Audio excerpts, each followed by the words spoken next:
ইনকিলাব মঞ্চের মুখপাত্র ও ঢাকা ৮ আসনের সম্ভাব্য স্বতন্ত্র প্রার্থী শরীফ ওসমান হাদীকে বর্তমানে কনজারভেটিভ ম্যানেজমেন্টে রাখা হয়েছে বলে জানিয়েছে তার চিকিৎসায় গঠিত মেডিকেল বোর্ড। বিকেলে এক আনুষ্ঠানিক বিবৃতিতে বিষয়টি জানানো হয়।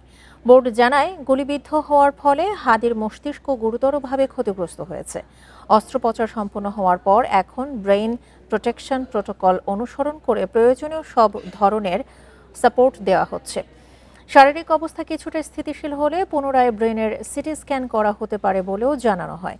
চিকিৎসকদের পর্যবেক্ষণে আরও উঠে এসেছে, হাদীর ফুসফুসেও আঘাত রয়েছে। চেস্ট ড্রেইন টিউবের মাধ্যমে অল্প পরিমাণ রক্ত বের হচ্ছে, যা আপাতত নিয়ন্ত্রণে আছে।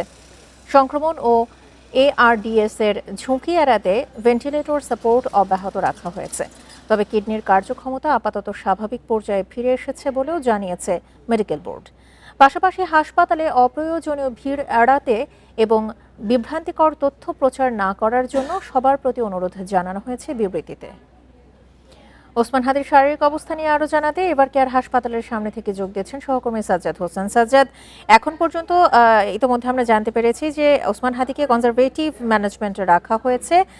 তার শারীরিক অবস্থা পর্যবেক্ষণে যে মেডিকেল বোর্ড রয়েছে তাদের পক্ষ থেকে কি আপাতত কোনো আপডেট তথ্য পাওয়া গেছে? জি তমা, আপনি যেমনটি বলছেন আমরা শুনছিলাম যে কিছুক্ষণ আগে কিন্তু এভারকেয়ার হাসপাতালে যে আইসিইউ কোঅর্ডিনেটর আছেন ডক্টর জাফর ইকবাল, তিনি কিন্তু জানিয়েছেন হাদীর সর্বশেষ অবস্থা।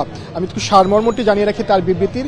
তিনি জানিয়েছেন যে হাদীর অবস্থা খুবই অত্যন্ত আশঙ্কাজনক এবং তার মস্তিষ্কের যে অংশটি ফুসফুস হার্ট নিয়ন্ত্রণ করেন এই অংশটি কিন্তু মারাত্মকভাবে ক্ষতিগ্রস্ত হয়েছে। এখন পর্যন্ত হাদী সিসিইউতে ভেন্টিলেশন সাপোর্টের মাধ্যমে আছেন এবং এখানে কিন্তু তাকে 48 ঘন্টা তার শারীরিক অবস্থার পর্যবেক্ষণ করা হবে এবং এর জন্য কিন্তু 12 সদস্যের একটি মেডিকেল বোর্ড গঠন করা হয়েছে।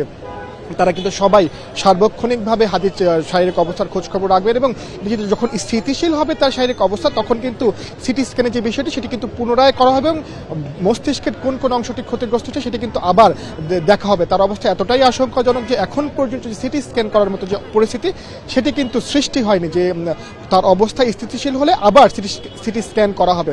আর আজকে সকাল থেকেই যে রাজনৈতিক দলের প্রতিনিধিরা হাদীকে দেখতে গিয়েছেন সবাই এসে কিন্তু একই কথা জানিয়েছেন, তার অবস্থা অনেকটা আশঙ্কাজনক।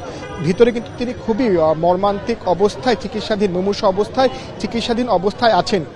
এই একই তথ্য কিন্তু গতকাল দিয়েছিলেন ঢাকা মেডিকেলের যে নিউরোসায়েন্স বিভাগের বিভাগীয় প্রধান ডক্টর জাহিদ রায়হান। তিনিও কিন্তু বলেছেন যে কোনো আশার আলো তারা দেখছেন না, কারণ যে মস্তিষ্কর যে ক্ষতিগ্রস্ত হয়েছে, মস্তিষ্কে যে গুলিটি প্রবেশ করেছিল বাম কানের নিচে দিয়ে এবং সেই গুলিটি মস্তিষ্কের কিছু অংশকে স্পর্শ করে ডান দিক দিয়ে বেরিয়ে গিয়েছে।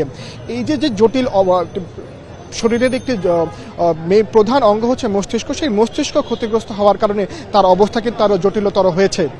এখন পরিবারের পক্ষ থেকে দাবি করা হচ্ছে তাকে উন্নত চিকিৎসার জন্য বিদেশে নিয়ে যাওয়ার বিষয়টি, কিন্তু হাসপাতাল কর্তৃপক্ষ বলছে যতক্ষণ না পর্যন্ত তার অবস্থা স্থিতিশীল হয় এখন পর্যন্ত তারা কোনো সিদ্ধান্তে নেবেন না।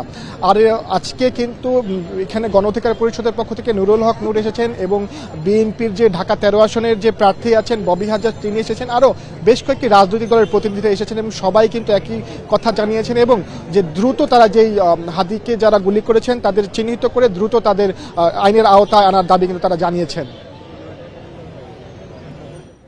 রাজধানীর এভারকেয়ার হাসপাতালের সামনে থেকে ওসমান হাদীর শারীরিক অবস্থার সবশেষ তথ্য নিয়ে জানাচ্ছিলেন আমাদের সহকর্মী